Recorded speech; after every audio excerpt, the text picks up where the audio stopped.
దేవుని ఘనమైన నామమునకు స్తోత్రములు.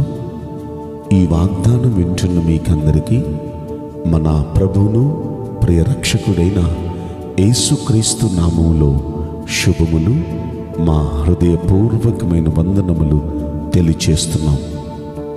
ఈరోజు దేవుని వాగ్దానం నిర్గమాకాండం 32వ అధ్యాయము 34వ వచనం.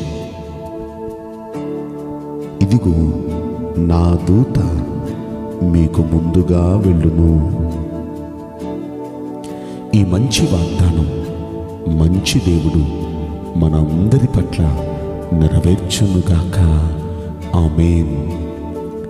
ఆయన అంటున్నారు, మన ముందు ఆయన తన దూతను పంపబోతున్నారు. నిజంగా మన దేవుడు మంచి దేవుడు. ఆయన 91వ కీర్తనలో కూడా అంటున్నారు, ఆయన దూతను మన ముందు పంపిస్తారు. ఆ దూత ఏం చేస్తారు?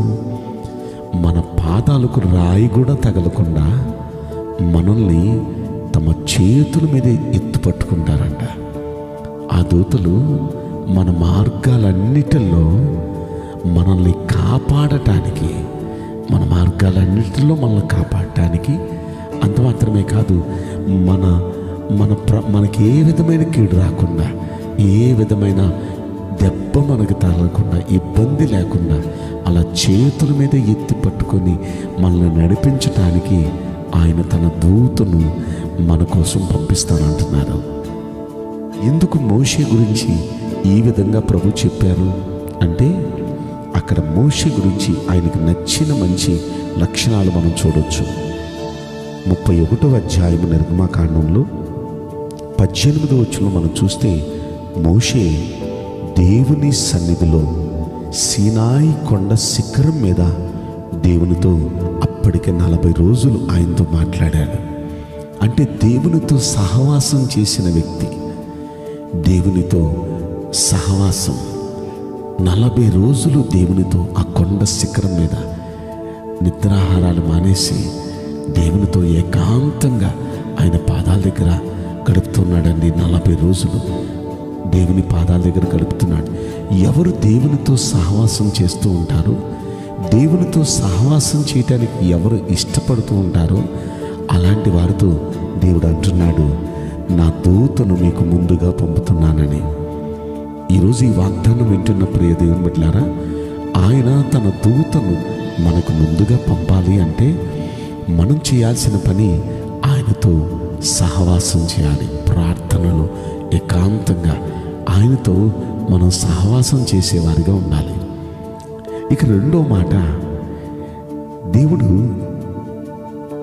ఈయన పక్షాన ఉండి సహవాసం చేయటమే కాదు, ఇజ్రాయేలీలు దేవునికి వ్యతిరేకంగా పొరపాటు చేస్తే దేవునికి వారి మీద కోపం వచ్చింది. కోపం వచ్చి వారి మీద తన ఉగ్రతను కురిపిస్తానని మోషేతో చెప్పారు. అప్పుడు మోషే ఇజ్రాయేలీల తరపున విజ్ఞాపన చేస్తున్నాడు, అయ్యా దయచేసి వారి మీదకి శిక్ష రానియొద్దయ్యా, దయచేసి వారిని క్షమించయ్యా, దయచేసి వారిని ఉగ్రత పాలు చేయొద్దయ్యా, దయచేసి వారిని క్షమించు అని ప్రజల తరపున దేవుని పాదాల దగ్గర విజ్ఞాపన చేస్తున్నాడు. దేవుని పాదాల దగ్గర విజ్ఞాపన చేస్తున్నాడు, మొర్ర పెడుతున్నాడు, బ్రతిమాలుతున్నాడు. ప్రియ దేవుని బిడ్డలారా, అనేకుల కొరకు మన విజ్ఞాపన ప్రార్థన చేసేవారిగా ఉండాలి. మనం అలా అనేకుల కొరకు మనం ఆయన్ని బతిమాలుకుంటూ మనం ఆయనకి విజ్ఞాపన ప్రార్థన చేసేవారిగా ఉంటే మన దేవుడు మనం వెళుతున్నప్పుడు మనకు ముందుగా ఆయన తన దూతను పంపిస్తారు. ఎందుకంటే మనం ప్రజల కొరకు, అనేకుల కొరకు మనం విజ్ఞాపన చేస్తూ మనం ఆయన్ని బతిమలాడుకుంటూ ఉంటే మనం నచ్చుతాం, ఆయనకి మనం నచ్చుతాం. యోబు భక్తుడు తన స్నేహితుల కోసం, తన స్నేహితుల క్షేమం కోసం యోబు భక్తుడు ప్రార్థన చేస్తూ ఉంటే యోబు భక్తుని క్షేమాన్ని 2 అంతలుగా యోబుకు దేవుడు అనుగ్రహించాడు. 2 అంతలుగా యోబును ఆశీర్వదించాడు. అంటే మనం ఇతరుల క్షేమం కొరకు, ఇతరుల బాగు కొరకు మనం విజ్ఞాపన ప్రార్థన చేస్తూ మనం ఉంటే మన దేవుడు మనల్ని ఇష్టపడతారు. ఇది ఇక్కడ మోషే అలా చేస్తున్నాడు, బతిమాలుతున్నాడు, దేవుణ్ణి బతిమాలుతున్నాడు. దేవునికి నచ్చిన మాట అన్నమాట అది. ఇక 3వ మాట అంటున్నారు, నేను నీకు చెప్పిన చోటికి ప్రజల్ని నడిపించు అంటున్నారు. అలా నువ్వు చేస్తే నేను నా దూతను నీకు ముందుగా పంపిస్తాను.